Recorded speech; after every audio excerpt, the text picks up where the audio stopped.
कैसे हम उस सर्वव्यापी नाद में डूब जाएं और उस सर्वव्यापकता के साथ, उस सर्वव्यापी नाद के साथ हमारा अद्वैत का अनुभव हो जाए, हम अपने स्वरूप को उपलब्ध हो जाएं।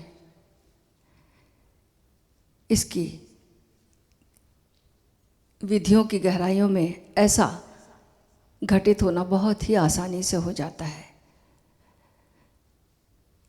एक महर्षि पतंजलि का कहा हुआ, उनकी भी दी हुई विधि ऐसी ही सिमिलर है। वो कहते हैं कि तुमको जो नाम पसंद है, तुम्हें जो कोई वस्तु पसंद है, तुम्हें कोई परिस्थिति पसंद है, उसको याद करो और उसकी याद से फिर ध्यान की शुरुआत करो। अभी हम गाना गा रहे थे ना, ओशो की महफिल में, ओशो के महखाने में ध्यान का जाम चले, सुबह चले शाम चले, रात दिन एक ही जाम चलता है यहाँ पर, जिसका नाम है ध्यान। और वो ध्यान तरीकों तरीकों से, सब प्रकार के लोग हैं, किसी को कोई विधि रास आ जाए, किसी को कोई विधि रास आ जाए, तो विभिन्न विधियों को, विभिन्न पद्धतियों से हम उसमें प्रवेश करते हैं। तो ऐसे ही पतंजलि जो बता रहे हैं, वो कह रहे हैं कि तुम्हें जो चीज़ पसंद हो उससे शुरुआत करो, नापसंद की परिस्थिति में मत जाओ। नापसंद की चीज़ों से, नापसंद की परिस्थिति से वहाँ बैठकर ध्यान करने की ज़रूरत नहीं है। उससे, उस भावदशा से मत शुरुआत करो।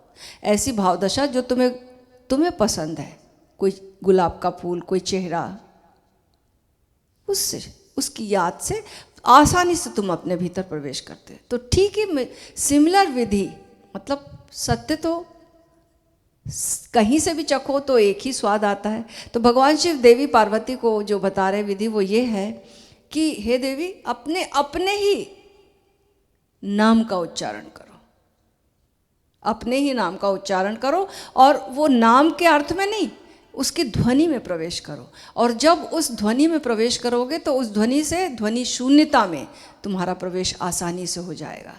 निर्ध्वनि में, साउंडलेस साउंड में, अनाहत नाद में तुम आसानी से प्रवेश कर जाओगी।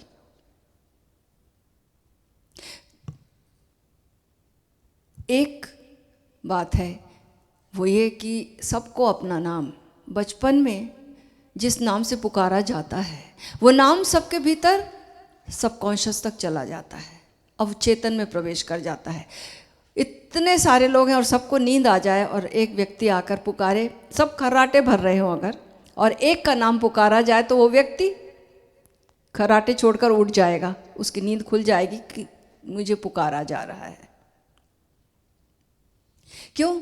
क्योंकि वो नाम हमारे भीतर गहराई में, अवचेतन में प्रवेश कर गया है। तो जो हमारे सबकॉन्शियस में ऑलरेडी प्रवेश कर गया है, सबकॉन्शियस में द्वंद्व नहीं है, वहाँ अखंडता है। उस अखंडता से हम आसानी से उस शाश्वत संगीत में डूब सकते हैं। जहाँ अखंड खंड है वहाँ तो बहुत आवाज़ें हैं। कल हम एक गीत से सेलिब्रेट कर रहे थे ना, एक नहीं, दो चार नहीं, जहाँ थी लाखों आवाज़ें, बहुत सारी आवाज़ें हैं, बहुत सारे धर्मों की आवाज़ें हैं, बहुत सारे संप्रदायों की आवाज़ें, बहुत सारी आवाज़ें हैं। लेकिन उन आवाज़ों में एक खुदा की खामोशी कौन सुनवा सकता था? ओशो तुम ही ऐसी हस्ती रहे जो इतने विराट रूप से अनाहत नाद में सबकी डुबकी लगवाई। तो हमारे सबकॉन्शियस में कोई आवाज़ नहीं, वहाँ अखंडता है। चेतन मन में खंड खंड है, बहुत सारी आवाज़ें हैं। कोई शास्त्र कुछ कहता, कोई धर्म कुछ कहता, किसी पंडित ने कुछ बताया, बहुत सारी चीज़ें हैं। लेकिन हम जब अपने अवचेतन में जाते हैं वहाँ कुछ नहीं है। वहाँ जो हमारे भीतर प्रवेश कर चुका वहाँ अखंडता है। उस अखंडता में हम आसानी से उस परमात्मा की ध्वनि में प्रवेश कर सकते हैं, अस्तित्व के गीत में प्रवेश कर सकते हैं। तो भगवान शिव कहते थे अपने ही नाम का उच्चारण करो। जब हम अपने नाम का उच्चारण करते हैं तो पहली बात तो यह है कि हमारा नाम दूसरे ही लोग पुकारते हैं, हम अपना नाम तो नहीं पुकारते। जब हम अपना ही नाम पुकारते हैं तब ऐसा एहसास होता है कि कोई और का नाम हम पुकार रहे हैं, क्योंकि हमने अपना नाम तो कभी पुकारा नहीं। तो साक्षी बड़े आसानी से घटित हो जाता है। एक जो है वो पुकार रहा है और एक जो है वो सुन रहा है। तो अपने ही नाम का उच्चारण हमें अपने आप से दूर, यानी जो एसोसिएशन बन गया अपने नाम और रूप से, उस अरूप में ले जाने के लिए बहुत ही हेल्पफुल हो जाता है अपने ही नाम का उच्चारण। और फिर अपने ही नाम से, इस नाम से जुड़ी हुई बहुत सारी घटनाएं हैं, बहुत सारे वाक़यात हैं जिससे कि हम जुड़े हुए हैं, और वो हमारे वो जो परिस्थितियाँ, वो जो भाव स्थितियाँ हमारे भीतर घर करी हुई है, और उसी का जोड़ हम हैं। तो जब इस नाम से हम अलग होते हैं, तादाद में टूटता है, कोई और का नाम पुकारा जा रहा है जैसे, तो उस नाम से घटी हुई सारी घटनाओं से हम दूर हो जाते हैं, जैसे किसी और के जीवन में घटी हुई। तो ये साक्षी आसानी से, सारा जीवन एक लीलामय हो जाता है फिर। तो ये विधि, अपने ही नाम का एक छोटी सी विधि बहुत ही दूर तक हमें ले जाती है। स्वयं के नाम का उच्चारण करते करते उस अनाम में प्रवेश कर जाओ, उस निर्ध्वनि में प्रवेश कर जाओ।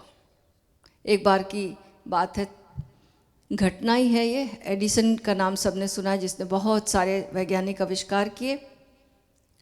तो महायुद्ध के बाद जब राशन कार्ड अलॉटेड हुआ सबको, तो वहाँ पर लाइन में लगे हुए थे एडिसन।